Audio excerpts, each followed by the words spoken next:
Welcome to it's UTV. నేను మీ నాగరాజ్ బైర్శెట్టిని. ఈరోజు మన అతిథి తోపుదుర్తి ప్రకాష్ రెడ్డి గారు. ఇది నా ఫస్ట్ ఇంటర్వ్యూ, అది కూడా మా స్టూడియోలోనే. నమస్తే ప్రకాష్ రెడ్డి గారు. నమస్తే నాగరాజ్ అన్న. ఎలా ఉన్నారు? ఫైన్.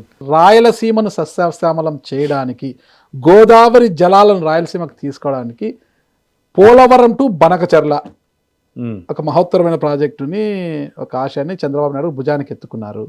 మరి దానికి తెలంగాణ అడ్డుకాలు వేస్తోంది, మోకాలు అడ్డుతోంది, కేంద్రం పరిధిలోకి వెళ్ళిపోయింది. అది మరి ఏంటి అసలు ఈ పోలవరం బనకచర్ల సాధ్యమయ్యే పనేనా? ఒక నిజంగా కూడా అది అవుతుందా? అవ్వాలంటే ఎన్ని పర్మిషన్లు, ఏం కథ?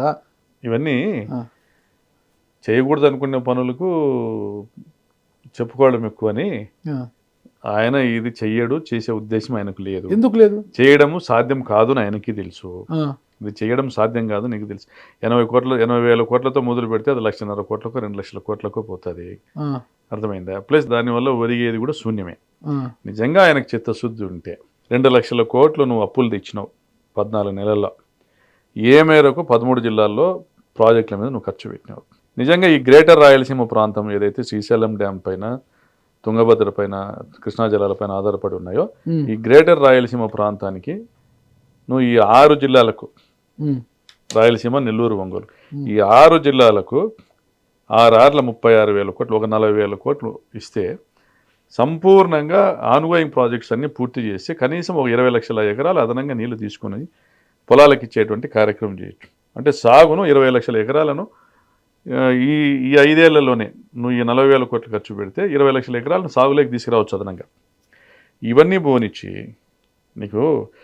బోనిచ్చి ఇక్కడ ఏదో అమరావతిలో నువ్వు 1,00,000 కోట్లు పెడతావు, 2,00,000 కోట్లు పెడతావు అని అందరు గగ్గోలు పెడతా అంటే వాళ్ళందరినీ డైవర్ట్ చేయడానికి, ఇదిగో నా దగ్గర ఒక పెద్ద అద్భుతమైన అల్లావుద్దీన్ అద్భుత దీపం ఉంది, దీన్ని తీసుకొచ్చి బనకచర్లకి గోదావరి నీళ్ళు తీసుకొచ్చి ఇస్తాను, దీనికి 80,000 కోట్లు రైతుల నుంచి దానికి ట్యాక్సెస్ కలెక్ట్ చేస్తాము, హైబ్రిడ్ యాన్యుటీ మోడల్, ఇవన్నీ చెప్పి నువ్వు అభూత కల్పన. అంతకుముందు ఏదో హైటెక్ సిటీ నేనే నిర్మించిన, సెల్ ఫోను నేనే కనుక్కున్నా, నా వల్లనే ఎయిర్పోర్ట్ వచ్చింది, నా వల్లనే అందరూ పాలు బితకడం నేర్చుకున్నారు, ఇట్లా మాటలు చెప్పినావు కదా, అదే కోలేకి వస్తారు.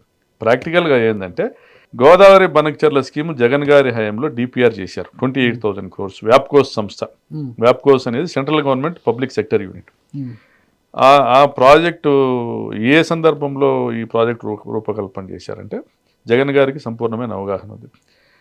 గోదావరి నీళ్లను శ్రీశైలం తెచ్చుకొని అక్కడ నుంచి 2 రాష్ట్రాలు కావాల్సినంత పంచుకుందామని కేసీఆర్ గారి ప్రతిపాదన. అది ఇనిషియల్ స్టేజ్లోనే ఆగిపోయింది. 2 రాష్ట్రాలకు సంబంధించినటువంటి అధికారులు కూడా ఇదంతా ఫీజిబుల్ కాదని చెప్పడం వల్ల ఆగిపోయింది. సో అప్పుడు పోలవరం రైట్ కెనాల్ నుంచి అప్పటికే phase 1 Godavari Penna link scheme కింద చంద్రబాబు నాయుడు గారు టెండర్లు పిలిపించినారు. నాగార్జున సాగర్ కుడి కాలువకు పోలవరం రైట్ కెనాల్ నుంచి ఒక అక్విడెక్ట్ ద్వారా కృష్ణా రివర్ క్రాస్ అవుతూ లిఫ్ట్ ఇరిగేషన్ స్కీమ్ అప్పటికే 2019కే టెండర్లు అయినాయి. మెగాను, ఎన్సీసీ 2-3 కంపెనీలకు పనులు ఇచ్చినారు. దాన్ని ఎక్స్టెన్షన్ చేస్తూ వెలిగొండ రిజర్వాయర్ను బ్యాలెన్సింగ్ రిజర్వాయర్గా ఉపయోగించుకొని ఈ గోదావరి నీళ్లతో వెలిగొండ రిజర్వాయర్ని నింపి ఈ వెలిగొండ ఆయకట్టు ప్రాంతానికి నీళ్ళు ఇస్తూ అక్కడ నుంచి మళ్ళీ లిఫ్ట్ ఇరిగేషన్ స్కీము నల్లమల్ల ఫారెస్టుల నుంచి టన్నలు ప్లస్ లిఫ్ట్ల ద్వారా బనకచర్ల కనెక్ట్ చేయాలనేది ప్రపోజల్. ఇది జగన్ గారి హయాంలోనే రూపుదిద్దుకుంది. కానీ ఇది ఎప్పుడు ఉపయోగపడుతుందంటే ఎప్పుడైతే కృష్ణలో ఫ్లడ్ రాలేదో, గోదావరిలో అయితే ఎప్పుడూ ఉంటుంది ఫ్లడ్, ఎప్పుడైతే కృష్ణలో ఫ్లడ్ రాలేదో అంటే అప్పుడు మాత్రమే ఉపయోగపడుతుంది. అంటే 6 సంవత్సరాలకు ఒకసారి ఫ్లడ్ రాకపోవచ్చు కృష్ణలో. అంటే 1/6 నీకంటే యూటిలైజేషన్ పర్సెంటేజ్ ఎంత? 16%. వరద లేనప్పుడు 16 to 17%. మనం ఈ ఖర్చు పెట్టి 80,000 కోట్లు కూడా 16-17% దాని యూటిలైజేషన్.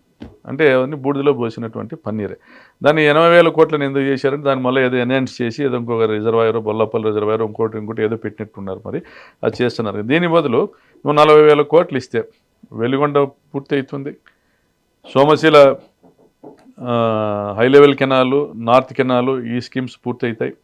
సోమశిల నుంచి Alturupadu reservoir via Kandaleru reservoir, అక్కడ నుంచి బాలాజీ రిజర్వాయర్, అంటే గాలేరు నగరి ఫేజ్ 2 ఏదైతే ఫారెస్ట్ ల్యాండ్ ఎక్విషన్ వల్ల ఆగిపోయిన ఫేజ్ 2 ప్రాంతానికి నగరి, కాళహస్తి, వెంకటగిరి, తిరుపతి నియోజకవర్గాలకు నిలిచేటువంటి ఆ స్కీము పూర్తవుతుంది. హంద్రీనీవా సంపూర్ణంగా ఫేజ్ 1 ఫేజ్ 2 పూర్తవుతుంది విత్ ఆయకట్టు. అదేవిధంగా పోతిరెడ్డిపాడు నుంచి హెడ్ రెగ్యులేటర్ నుంచి ఏదైతే తెలుగంగ కాలువ ఎస్ఆర్బిసి కాలువలు ఉన్నాయో దాన్ని వెడల్పు చేసే కార్యక్రమము, ప్లస్ అక్కడ ఏదైతే ప్రపోజ్ చేసినటువంటి Joladarasi lift irrigation scheme, Joladarasi project lift irrigation scheme, SPBBR Brahmamgari Matham రిజర్వాయర్కి కుందు నుంచి లిఫ్ట్ ఇరిగేషన్ స్కీమ్, ఇవన్నీ కంప్లీట్ అవుతాయి 40,000 కోట్ల. అర్థమైందా? నీకు ఎప్పుడు రాలే ఫ్లడ్ చెప్పు? ప్రతి సంవత్సరం 600 టీఎంసీలు తుంగభద్ర నుంచి నీళ్లు పోతున్నాయి శ్రీశైలంకి, అక్కడ నుండి సముద్రంలోకి పోతున్నాయి. మరి ఈ 600 టీఎంసీలో సగం యూటిలైజ్ చేసుకునే చాలు మనకు. దానికేమో ఈ కొత్తగా బనకచర్ల స్కీమ్ అవసరం లే. ఎప్పుడో 5-6 ఏళ్ళకు ఒకసారి తుంగభద్ర ఎండిపోయిందో, కృష్ణాలోకి శ్రీశైలంలోకి నీళ్ళు రాలేదో, ఆల్మట్టి ఎత్తు పెంచిన తర్వాత వాళ్ళు నిజంగా ఫుల్ స్టోరేజ్ పెట్టుకోగలిగి కృష్ణా నీళ్ళు రాని పరిస్థితుల్లో కూడా తుంగభద్ర నుంచి నీళ్లు పోతా ఉన్నాయి. మనకు రావాల్సిన 134 టీఎంసీలు మనం వాడుకోవాలి, అవి వాడుకోలేకపోతే. తుంగభద్ర నీళ్ళు కృష్ణాలో కృష్ణ అంటే అంశాలదీవి దగ్గర సముద్రంలో కలుస్తుంది కలుస్తున్నాయి. ఈ నీళ్లను మనము ఆపుకోవాలంటే తుంగభద్ర డ్యామ్ నుంచి సమాంతర కాలువను అనంతపురం జిల్లాకు తీసుకొచ్చుకోవాలి. ఓ పెద్ద స్టోరేజ్ ఏర్పాటు చేసుకోవాలి అనంతపురం జిల్లాలో. అది కర్ణాటక ప్రభుత్వంతో మాట్లాడుకోవాలి. ఏదైనా కూడా సమాంతర కాలం అనేది ఏదైనా కృష్ణా మీద కానీ తుంగభద్ర మీద కానీ మనం ఏం ప్రాజెక్టులు చేయాలి, ఎక్కువ గోదావరి మీద కానీ ఏం ప్రాజెక్టులు చేయాలంటే మనకు అప్పర్ రైపీరియన్ స్టేట్స్ మీద వాళ్ళతో మనం కన్సల్ట్ కావాల్సిందే. సో ఇది దానికి కర్ణాటక ప్రభుత్వం కూడా గివ్ అండ్ టేక్ పాలసీలో అప్పట్లో సుముఖంగానే ఉండింది. మీకు ఒక ఆఫ్షోర్ రిజర్వాయర్ తుంగభద్ర దగ్గర కట్టాలనేసి వాళ్ళకు ప్రపోజల్ ఉండింది. తుంగభద్ర పేరు సిల్ట్ తీయడానికే ఇబ్బంది పడుతున్నారు కదా. అందుకే తుంగభద్ర డ్యాంలో ఏదైతే స్టోరేజ్ ఉందో ఆ స్టోరేజ్లో ఆంధ్రాకు వస్తున్న వాటాను కొంత మేరకు మనం త్యాగం చేసి వాళ్ళకి ఆ స్టోరేజ్ వాటాను 20 టీఎంసీలకు 30 టీఎంసీలకు వాళ్ళకి ఆ స్టోరేజ్లందు వాటాను పెంచడము, అంత మేరకు మనం రిజర్వాయర్ ఏర్పాటు చేసుకోవడము, తుంగభద్ర డ్యామ్ నుంచి ప్యారలల్ కెనాల్, హై లెవెల్ కెనాల్కి ప్యారలల్గా ఎగువన ఇంకొక కాలువకు వాళ్ళు భూసేకరణ చేసి ఇచ్చేటువంటి పరిస్థితి ఉంటే వాళ్లకు ఖర్చు లేకుండా అడిషనల్ వాటర్ స్టోరేజ్ వస్తుంది. వాళ్ళు మనకు ల్యాండ్ ఎక్విజిషన్ చేసి ఇస్తే 100 కిలోమీటర్లు కర్ణాటకలో మనం కూడా ప్యారలల్ కెనాల్ని తీసుకొని వచ్చేసి మనము ఉంతకల్లు రిజర్వాయర్ కావచ్చు, అనంతపురం ప్రాంతంలో పిఏబిఆర్కి ఎగువన పెన్నా నది మీద ఒక డ్యామ్ కానీ కట్టుకొని మనం నీళ్లు స్టోరేజ్ చేసుకునే పరిస్థితి ఉంటుంది. అట్ టైమ్స్ వెన్ నీడెడ్ అక్కడ నుంచి గేట్లు ఎత్తితే పిఏబిఆర్కి, అక్కడ నుంచి దిగువకి ఎంపీఆర్కి, అక్కడ నుంచి గండికోటకు పోతుంది. ఇదంతా ఒక సిస్టమ్ ఏర్పాటు చేయొచ్చు అనేసి జగన్ గారి ఆలోచన. సో దాంట్లో phase 1లో రాయలసీమ డ్రాట్ మిటిగేషన్ ప్రాజెక్టులో భాగంగా ఈ కెనాల్స్ వైడనింగ్, తక్కువ టైంలో ఎక్కువ నీళ్ళు తీసుకుని పోయేదానికి కెనాల్స్ వైడనింగ్ పనులు చేశారు. రాయలసీమ లిఫ్ట్ ఇరిగేషన్ అంటే నీళ్లు కింది వరకు ఎప్పుడైతే మనం పోటీ పడాల్సింది పాలమూరు రంగారెడ్డి పథకంతో పోటీ పడాలి. పాలమూరు రంగారెడ్డిలో 780 అడుగుల నుంచే కూడా శ్రీశైలం డ్యాంలో నీళ్లు తోడుకునేటువంటి వ్యవస్థ వాళ్ళకు ఉంది. దానితో పోటీ పడాలంటే మనకు రాయలసీమ లిఫ్ట్ కూడా అదే దశ నుంచే అదే ప్రాంతం నుంచే నీళ్లు లిఫ్ట్ చేసి పోతిరెడ్డిపాడు దగ్గరికి లిఫ్ట్ చేసేటువంటి స్కీమ్ కావాలా. సో కాబట్టి రాయలసీమ లిఫ్ట్ ఇరిగేషన్ స్కీమ్ తెచ్చారు. దాన్ని ఎన్జీటీలో క్లియరెన్స్ తెమ్మనండి చంద్రబాబును, ఆ పనులు మొదలు పెట్టమనండి, నమ్ముతాము. తుంగభద్ర సమాంతర కాలువ గురించి ప్రయత్నాలు చేయాలి. రాయలసీమ ఎత్తిపోతల పథకానికి ఫస్ట్ మీరు రాయలసీమ ఎత్తిపోతల పథకము పూర్తి చేయాలా, హంద్రీ నీవాను విస్తరించేటువంటి పనులు పూర్తి చేయాలా, సమాంతర కాలువ నిర్మాణం పూర్తి చేయాలా, కర్నూలు జిల్లా ప్రాంతంలో ప్రజలు కోరుకుంటున్నటువంటి గండ్రేవుల ప్రాజెక్టును చేపట్టాలా, సిద్ధేశ్వర మలుగును కూడా పూర్తి చేయాలి. సో ఇవన్నీ చేస్తే రాయలసీమ సస్యశ్యామలం అవుతారు. నీకు అది తీగలవంతరం ఇచ్చింది కదా కేంద్ర ప్రభుత్వం. అక్కడ రోడ్ బ్రిడ్జ్ అండి, అది ఐకానిక్ బ్రిడ్జ్ అనేసి రోడ్ బ్రిడ్జ్ నిర్మాణానికి సంవత్సరం నుంచి టెండర్లు పోస్ట్ పోన్ అయితేనే ఉన్నాయి. అది దానివల్ల మనకి ఏమొస్తుంది, ఆ ప్రాంతంలో అలుగు కావాలనేసి ఒక వెయిర్ అంటే గేట్ల ద్వారా నీళ్ళు కిందికి పోతాయి, అంటే సర్ప్లస్ వేర్ అంటే అది మరో భారత నీళ్ళు కిందికి పోతాయి. అట్లా ఒక లెవెల్ నుంచి గేట్ల ద్వారా నీళ్లు దిగువ శ్రీశైలం డ్యామ్ లేకపోతుంది, పైన రోడ్డు పోతుంది, కింద అలుగు ఉండాలా. ఈ అలుగులో నీళ్లు ప్రకాశం బ్యారేజ్ తరహాలు అడుగుతున్నారు మీరు. అదే దానికి కింద వీళ్ళు ఒప్పుకోరు, ఎవరు కోస్తా జిల్లాలో గుంటూరు కృష్ణా జిల్లా వాళ్ళు ఒప్పుకోరు అనేసి చంద్రబాబు నాయుడు గారు అది చేయరు. కాబట్టి ఇప్పుడు ఉన్నటువంటి పరిస్థితుల్లో గుండ్రేవుల మన రైపీరియన్ రైట్స్ అప్పర్ రైపీరియన్ స్టేట్స్తో మాట్లాడుకుంటే తెలంగాణకు కూడా రైట్ సైడ్ వాళ్ళకు కృష్ణ తుంగభద్ర కుడివైపున తెలంగాణకు కూడా ఒక లిఫ్ట్ ఇరిగేషన్ స్కీమ్ ప్రపోజల్ ఉంది. వాళ్ళకు నీళ్ళు ఇవ్వచ్చు, మనము నీళ్లు తీసుకోవచ్చు గుండ్రేవుల నుంచి. బట్ ఈ నీళ్లు సముద్రంలోకి కలిసిపోయేక ముందే, అంటే శ్రీశైలం డ్యాంలోకి రాకముందే మనం స్టోరేజ్ ఏర్పాటు చేసుకొని డైవర్షన్ చేసుకోవాలి తుంగభద్ర వాటర్. అప్పుడే మనం సస్టైన్ అవుతాం. మనం ఎక్కడో గోదావరి నుంచి తీసుకొని వచ్చేసి బనకచర్లకు ఇప్పుడు కలిపి గోదావరి బనకచర్ల సాధ్యపడదంటారా? ఇట్ ఈస్ ప్రాక్టికల్లీ ఇంపాసిబుల్ ఈ స్టేజ్లో. ఇట్ ఈస్ ప్రాక్టికల్ ఇంపాసిబుల్ ఈ స్టేజ్లో. ఎందుకు ఇంపాసిబుల్ అంటే డబ్బులు ఏడు ఉన్నాయి. ఏడాదిలోనే పట్టిసీమను కట్టించి చూపించారు కదా అప్పుడు అది ఎంత చంద్రబాబు నాయుడు గారు. 1000 కోట్ల ప్రాజెక్ట్ అన్న, ఆ. అట్లాంటి 4 చేయొచ్చు. పట్టిసీమ 1000 కోట్ల ప్రాజెక్ట్, చిన్న లిఫ్ట్ ఇరిగేషన్ అంతే. అది చంద్రబాబు నాయుడు గారు లక్ష్యం గొప్పది అనుకుంటే పోలవరం టు బనకచర్ల పెద్ద విషయం ఏం కాదు కదా. లక్ష్యం గొప్పది, ఆచరణ సాధ్యం కాదు. లక్ష్యం అంతకంటే ఉన్నతమైన లక్ష్యం మరింత గొప్పది. ఉన్న ప్రాజెక్టులు రాజశేఖర రెడ్డి గారు స్టార్ట్ చేసిన ప్రాజెక్టులు పూర్తి చేయడం అత్యున్నతమైన లక్ష్యము. ఆచరణ సాధ్యం కానప్పుడు జగన్ గారి హయాంలో డిపిఆర్ ఎలా తయారు చేశారు పోలవరం టు బనకచర్ల? డిపిఆర్ తయారు చేశారు. 28,000 కోట్లకే తయారు చేశారు. కానీ ఇది ఫ్లడ్ రాని పరిస్థితుల్లో, ఏదైతే కృష్ణాలో ఫ్లడ్ రాని పరిస్థితుల్లో మాత్రమే అది ఉపయోగించుకోవాలా. గోదావరిలో ఫ్లడ్ వచ్చినప్పుడే కృష్ణాలో కూడా ఫ్లడ్ వస్తుంది. 6 సంవత్సరాలకు ఒకసారి కృష్ణాలో ఫ్లడ్ రాదు, నీళ్ళు సముద్రంలోకి కలవని పరిస్థితి ఉంటుంది. బట్ జగన్ గారు ఉన్న 5 సంవత్సరాలు కూడా వరద పారింది. ఇప్పుడు కూడా నాకు తెలిసేది ప్రతి సంవత్సరం కూడా 200 నుంచి ఒక 600-700 టీఎంసీ నీళ్లు కింది సముద్రంలో పోతున్నాయి. 200 అయితే మినిమం ప్రతి సంవత్సరం పోతుంది. కాబట్టి ఇది ఎక్స్క్లూజివ్గా ఫ్లడ్ రాని టైంలో కృష్ణా రివర్ మీద వరద జలాలు కిందికి రాని పరిస్థితులని ఇది ఉపయోగపడుతుంది. ఓకే, అయితే పోలవరం టు బనకచర్ల సాధ్యపడదు అంటారు. It is just a supplementation of the source or additional creation of additional source అంతే. మరి అంత సింపుల్గా మీరు చెప్తున్నారు, ఒక సోర్స్ మాత్రం దానికి 80,000 కోట్లు ఖర్చు అని చూపిస్తున్నారు కదా. ఏముందబ్బా, గవర్నమెంట్ తక్కువ ఖర్చుతో ప్రాజెక్ట్ చేయాలనుకుంటే జగన్ గారిలో 28,000 crores డిపిఆర్ చేస్తారు. దీన్ని ఏదో ఎక్స్టార్షన్ చేయాలంటే 80,000 కోట్లకి డిపిఆర్ చేస్తారు. నీకు అక్కడ 80,000 కోట్లు కాస్త మళ్ళీ ఎస్కలేషన్లు అవి ఇవి కలిపి 1,00,000 కోట్లు దాటుతుంది. ఇప్పుడు కాళేశ్వరం ప్రాజెక్ట్ ఉంది. కాళేశ్వరం ప్రాజెక్టు తెలంగాణలో నిజంగానే 1 కోటి ఎకరాలకు నీళ్లు తీసుకొని రావాలనేటువంటి కేసీఆర్ గారి లక్ష్యాన్ని, ఆ లక్ష్యాన్ని చేరడానికి హెల్ప్ చేసింది. సో దాంట్లో ఏవో కింద ఒక బ్యారేజ్లోనే 2 బ్యారేజ్లోనే లీకులు ఉన్నాయనేసి మొత్తం కాళేశ్వరం ప్రాజెక్టు మీదనే ఈరోజు విమర్శలు చేస్తున్నారు. ఆయన లక్ష్యం ఉన్నతమైనదే, కానీ ఇప్పుడు వచ్చిన ప్రభుత్వం ఉన్నతమైనది అయితే దాన్ని లీకులు ఏడలేదు. పిఏబిఆర్ డ్యామ్కి లీకులు రాలే, ఎక్కడైనా లీకులు వస్తాయి. డ్యాములకు లీకులు రావడం, శ్రీశైలం డ్యామ్కు దిగువన పెద్ద త్వర ఉంది, దాన్ని పూడ్చకపోతే ఇబ్బంది జరుగుతుందని ఎప్పటికప్పుడు ఎక్స్పర్ట్లు చెప్తున్నారు. ఇవన్నీ కూడా ట్రయల్ అండ్ ఎర్రర్ కిందనే ఉంటాయి. అంతేగాని డిజైన్లో లోపమో లేదంటే క్వాలిటీలో లోపమో, ఇవన్నీ ఆయా సంబంధించిన విజిలెన్స్, ఇంజనీరింగ్, డిజైన్స్ డిపార్ట్మెంట్ వాళ్ళు చెక్ చేసుకొని పోతూ ఉండాల్సిందే. అంటే ఇప్పుడు కూడా ప్రాజెక్టులను ఎప్పుడు కూడా రాజకీయం చేయకూడదు. కేసీఆర్ గారు he has proven himself as a farmers leader. ఆ ప్రాజెక్టులు రాజశేఖర రెడ్డి గారు కన్నా కళను కేసీఆర్ గారు పూర్తి చేశారు తెలంగాణలో. ఇక్కడ చంద్రబాబు నాయుడు గారు తప్పనిసరిగా ఆ దిశగా అడుగులు వేయాలి. ఎందుకంటే నువ్వు అమరావతిలో 1,00,000 కోట్లు 1,50,000 కోట్లు నువ్వు ఖర్చు పెట్టాలనుకుంటున్నావు, సంతోషమే. ఇప్పుడు అమరావతిలో నీ ఆ లక్ష్యమే పూర్తి కాకుండానే మళ్ళీ ఇంకా 40,000 ఎకరాలు భూసేకరణ చేస్తానంటున్నావు. రైతులు వ్యతిరేకిస్తున్నారు అంటే నువ్వు your not target oriented. Extortion చేయాలనుకుంటున్నావు, వాళ్ళని ఉపయోగించుకుంటున్నావు, వాళ్ళ అమాయకత్వాన్ని ఉపయోగించుకుంటున్నావు. వాళ్ళకి ఇక్కడ ఏదో ఎకరం 10 లక్షలు విలువ కాని భూమికి నేను 2 కోట్ల విలువ తీసుకొస్తా, 20 కోట్ల విలువ తీసుకొస్తా. అభివృద్ధి జరగాలన్నప్పుడు తప్పదు కదా, అభివృద్ధి చేయాలి. రాజధాని అభివృద్ధి కోసమైన సింగపూర్ కూడా వెళ్ళొచ్చారు మొన్న, తన ప్రతి సింగపూర్ పోయేస్తానే అభివృద్ధి అవుతుందన్న. ఎన్నేళ్ళ నుంచి సింగపూర్ పోతున్నాడు ఆయన ఫ్లైట్లు వేసుకుని. ఏం అభివృద్ధి జరిగింది? సింగపూర్ పోయేస్తానే అభివృద్ధి అవుతుందంటే అందరూ పోతారు సింగపూర్కి. మోడీ గారు దేశాలన్నీ తిరుగుతున్నారు, ఏముంది మార్పు? సింగపూర్ ప్రభుత్వం కూడా we are not going to be a part of Amaravati అని డిక్లేర్ చేసినారు. అర్థమైందా? నువ్వు బోస్టింగ్ చేసుకోవడానికి, ప్రచారం చేసుకోవడానికి, నువ్వు గొప్పగా ఎలివేట్ చేసుకోవడానికి నువ్వు ఏ దేశాలకు పోతే ఆ దేశాల పద్ధతిలో అభివృద్ధి చేస్తానంటావు. అది కాదు, నిలకడగా నిలబడి ముందు ఈ గ్రేటర్ రాయలసీమ 6 జిల్లాలకు సంబంధించిన సాగునీటి ప్రాజెక్టులు పూర్తి చేయి. వాళ్ళకి తాగునీరు ఇవ్వు. నీకు అన్ని 13 జిల్లాలు ఓట్లేసి గెలిపించినాయి, సీట్లు ఇచ్చినాయి. ఉత్తరాంధ్ర సుజల స్రవంతి పూర్తి చేయి. పోలవరం నువ్వు పనులు స్పీడప్ చేయి, కేంద్రం డబ్బులు ఇచ్చేది.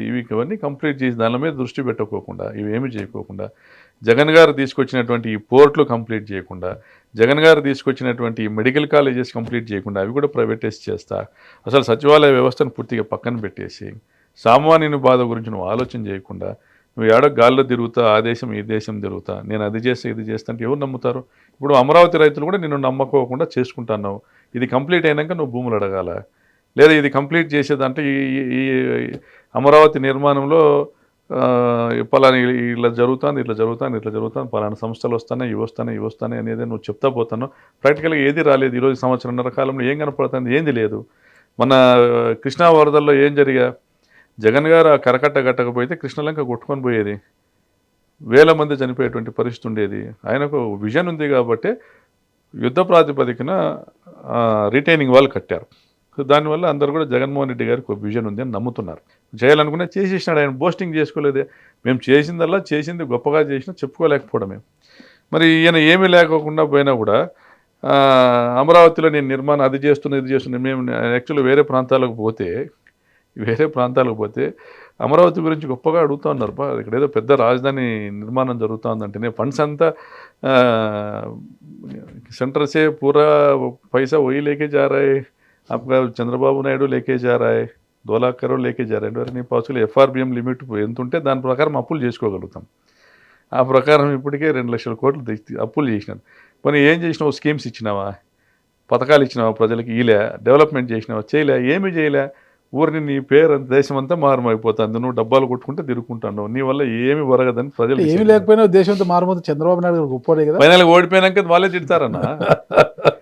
ఫైనల్ గొప్పతనం గురించి చెప్పుకోరు మీరు. అట్లా నేను ఈజ్ నాట్ ఏ విషనరీ. ఈరోజు కుటుంబం వేదన పడకుండా కాపాడుకుందాం అనేటువంటి ఒక తండ్రికి ఉండాల్సిన బాధ్యత ఆయనకి లేదు. ఆయన దేశదిమ్మరి, ఆయన ఏదేదో చేయాలనుకుంటాడు, ఏదేదో కళలు కంటాడు, ఏదేదో చేయాలి. పెద్ద కుమారుడు ఇంటింటికి వెళ్ళి ప్రతి నెల 1వ తారీఖున పెన్షన్లు ఇస్తున్నాడు కదండి ఆయన. ఈ రోజైనా మీ నాయకుడు అలా వెళ్ళాడా? పెన్షన్ ఇంటికి వెళ్ళి ఇస్తున్నాడు కదండి. ఇంటికి వెళ్ళి ఇచ్చినా చేనేతల రోజు పోయి మగ్గాలు ఆడించాడండి. నేను ఒకటి చెప్పుతున్నాను, పల్లెల్లో ఒక సామెత ఉంది, నువ్వు నిలబడి దంచినా అదే కూలే, ఎగిరెగిరి దంచినా అదే కూలే. నువ్వు ఏం చేసినా 5 ఏళ్ళు నువ్వు ఏం చేసినా చేయించుకుంటావు. ఏం దంచినారని? నువ్వు ఏం చేసినా, నువ్వు 5 ఏళ్ళు నిలబడకుండా ఏం దంచినారని, ఈ 5 ఏళ్ళు నువ్వు ఏం పథకాలు ఇచ్చినా ప్రజలు తీసుకుంటారు. 5 ఏళ్ల తర్వాత పోల్చుకుంటారు, నీకు జగన్మోహన్ రెడ్డికి పోల్చుకుంటారు. నువ్వు ఎంప్లాయ్మెంట్ క్రియేషన్ చేస్తారన్నావు, చేసినావా? 20 లక్షల ఉద్యోగాలు ఇచ్చినావా లేదా?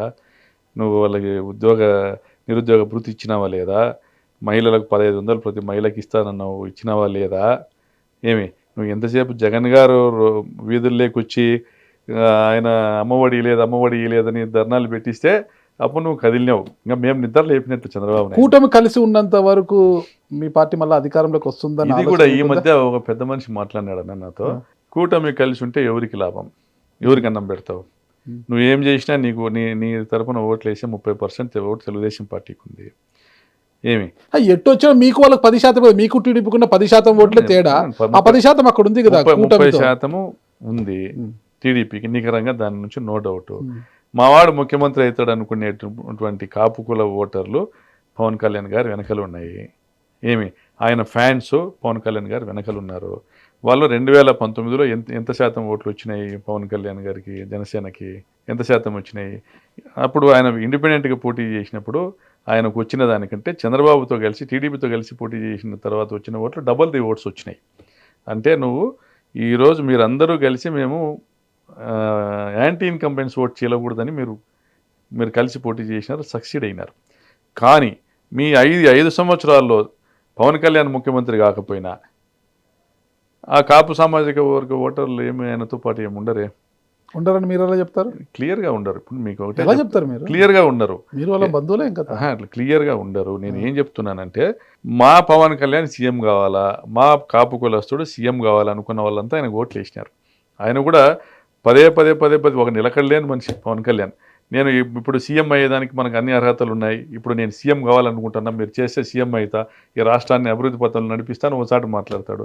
మళ్ళీ ఒక 2-3 నెలలకే మనం ఏజెంట్లు పెట్టుకోలేము, మనకు అన్ని సుశిక్షితులైన కార్యకర్తలు ఉన్నారా తెలుగుదేశం పార్టీ లాగా, 40 ఏళ్ళ అనుభవం ఉందా, కాబట్టి ఆయన వెంట నడుద్దామంటాడు. అట్లా చెప్పిన దాన్ని చెప్పకుండా 4-5 రకాలు అదే సబ్జెక్ట్ చెప్పి వాళ్ళందరినీ కన్ఫ్యూజ్ చేసి ఓట్లు ఇచ్చుకున్నాడు. ఇప్పుడు ఈయన ఒకసారి నేను గుంటూరులో పుట్టినానన్నాడు, ఒకసారి నెల్లూరులో పుట్టినా అన్నాడు, ఒకసారి చెన్నైకి పోతే చెన్నైలో పుట్టినా అన్నాడు. ఈయన ఏడ పుట్టినాడు ఆయనకే తెలియదు, 10 సార్లు పుట్టిండే విషయం చెప్పినాడు ఆయన. అందుగలడం సందేహం లేదు. పవన్ కళ్యాణ్ నోటికి ఏదొస్తే అది మాట్లాడతాడు. ఏమి ఇతను బాగా సినిమాటిక్ గా మాట్లాడగలుగుతాడు కాబట్టి ఇతను చేగువీరాన్ని వాడుకుంటాడు, భగత్ సింగ్ ని వాడుకుంటాడు, అందరినీ వాడుకొని ప్రజల్ని మోసం చేస్తాడు. కాబట్టి అందరినీ వాడుకొని ప్రజల్ని మోసం చేసి ఒక సెక్టర్ ఉంటుంది, ఒక సెక్షన్ ఆఫ్ పబ్లిక్ ఎవరంటే యూత్, నిరుద్యోగ యువత, చదువుకుంటున్న యువత, చదువుకొని ఏం చేయాలో తెలియని యువత, వీళ్ళందరినీ ఆయన డైవర్ట్ చేస్తాడు. ఈయన అందరినీ డైవర్ట్ చేసి వీళ్ళ మీద ఇన్ఫ్లుయెన్స్ చేస్తాడు. ఆయన తన వాగ్దాడితో ఇన్ఫ్లుయెన్స్ చేసి మోసం చేసి ఓట్లు వేయించుకున్నాడు. మోసమైన చాతుర్యం అనుకోవచ్చు కదా, అతని శక్తి అనుకోవచ్చు కదా. మోసం ఎందుకంటారు? అతని శక్తి అది. వినండి, అతని శక్తి అదే, అతని శక్తి అదే. మీకు టాలెంట్ మీరు చేయండి. మోసం అని ఎందుకంటున్నా అంటే, గెలిచిన తర్వాత ఆయన ముఖ్యమంత్రి అవుతానని చెప్పిన మనిషి గెలిచిన తర్వాత 15 ఏళ్ళు చంద్రబాబు నాయుడు గారే ముఖ్యమంత్రి అంటారు. 15 ఏళ్ళు చంద్రబాబు నాయుడు గారే. ఆయన పరిపాలన చూసి ఆయన ఫిదా ఉండవచ్చు. అరే నేను కాదు కదా, ఆయన ఉంటే ఇంకా మంచి జరుగుతుంది కదా. రాష్ట్రంలో చంద్రబాబు నాయుడు గారు బాగా పరిపాలిస్తున్నారు అనుకున్న వాళ్ళంతా కూడా వెరీ గుడ్ అంటారు పవన్ కళ్యాణ్. ఇతను ఏం చేసినాడా ఈ 14 నెలల్లో? ఇతను చెప్పిన ఒక హామీ నిలబెట్టుకోలే, ఉద్యోగం ఇలే, ఒక పథకం సంపూర్ణంగా ఈయన చెప్పింది ఏ పథకాలు ఇలే, ఏదో 1-2 ఇచ్చినాడు అని ఆయన విమర్శించే వాళ్ళంతా ఇతనికి తగినట్టే అతను ఉన్నాడు, అతను ఆల్రెడీ అమ్ముడు పోయినాడు అని అనుకుంటారు. పవన్ కళ్యాణ్ అమ్ముడు పోయినాడు అని అనుకుంటున్నారు వీళ్ళందరూ. ఇప్పుడు సొంత సామాజిక వర్గం వాళ్ళందరూ కూడా అరే నువ్వు మాకు తీసుకుపోయి మమ్మల్ని తీసుకొని పోయి చంద్రబాబుకు తాకట్టు పెట్టేదానికే నీ వెనకలు మేము రావాలని వాళ్ళు కూడా అనుకుంటా ఉన్నారు. అట్లీస్ట్ దాంట్లో బలంగా మా కాపు నాయకుడు సీఎం కావాలనుకునే వాళ్ళైనా వ్యతిరేకిస్తారు. కాబట్టి మొన్న వచ్చిన ఓట్లు మళ్ళీ రావు. ఇది ఈవీఎంలు కాదనుకుంటే మొన్న వచ్చిన ఓట్లు మళ్ళా రావు పవన్ కళ్యాణ్కి. వాళ్ళ ముగ్గురు కలిసి ఈ రాష్ట్రానికి ఒరిగింది ఏంది లేదు కాబట్టి వాళ్ళ ఓట్ల శాతం ఆటోమేటిక్గా పడిపోతుంది. కాబట్టి వాళ్ళ దగ్గర నుంచి పడిపోయిన 10% ఓట్లు మళ్ళీ మా వైపు వస్తుంది. కాబట్టి ఆటోమేటిక్గా మేము పవర్లోకి వస్తాం. చూద్దాం, మీ ఆశలు నెరవేరాలని అందరూ కోరుకుంటారు. 100%. చూద్దాం మీ ఆశలు 100%. ఆశలు ఆవిరి కాకుండా అలాగే ఉంటాయా లేదా అనేది కూడా చూద్దాం. ఇంకా టైం ఉంది కదా, ఇంకా దాదాపు 4 తెలుగుదేశం పార్టీ ఎక్కడ నోవేర్ అన్నారు, తెలుగుదేశం పార్టీ కనపడట్లేదన్నారు, కానీ తెలుగుదేశం పార్టీ అధికారంలోకి వచ్చింది. రాజశేఖర రెడ్డి గారు అంత చేసిన వ్యక్తి కూడా రెండోసారి గెలిచినప్పుడు 156 సీట్లతోనే గెలిచినారు. 3 లక్షల కోట్లు నేరుగా పంచిన జగన్మోహన్ రెడ్డిని తిరస్కరించిన జనం 5 కోట్ల మంది ఓటర్లను మోసం చేసిన చంద్రబాబు మళ్ళీ ఓట్లు వేస్తారా? మేలు చేసిన వ్యక్తినే రెండోసారి ఎందుకులే ఆయనకు ఒక అవకాశం ఇద్దాం అనుకున్న వాళ్ళు మోసం చేసిన మళ్ళీ ఓటు వేస్తారా? అయ్యారు. చూద్దాం. అదే మీ ఆశలు ఆవిరి కాకుండా నెరవేరాలని నేను కూడా కోరుకుంటున్నానండి. థ్యాంక్ యూ ప్రకాష్ రెడ్డి గారు. తొలిసారిగా మా స్టూడియోకి వచ్చి దాదాపు 2 గంటల పాటు మా కోసం సమయం వెచ్చించారు. థ్యాంక్ యూ ప్రకాష్ రెడ్డి గారు. నమస్తే.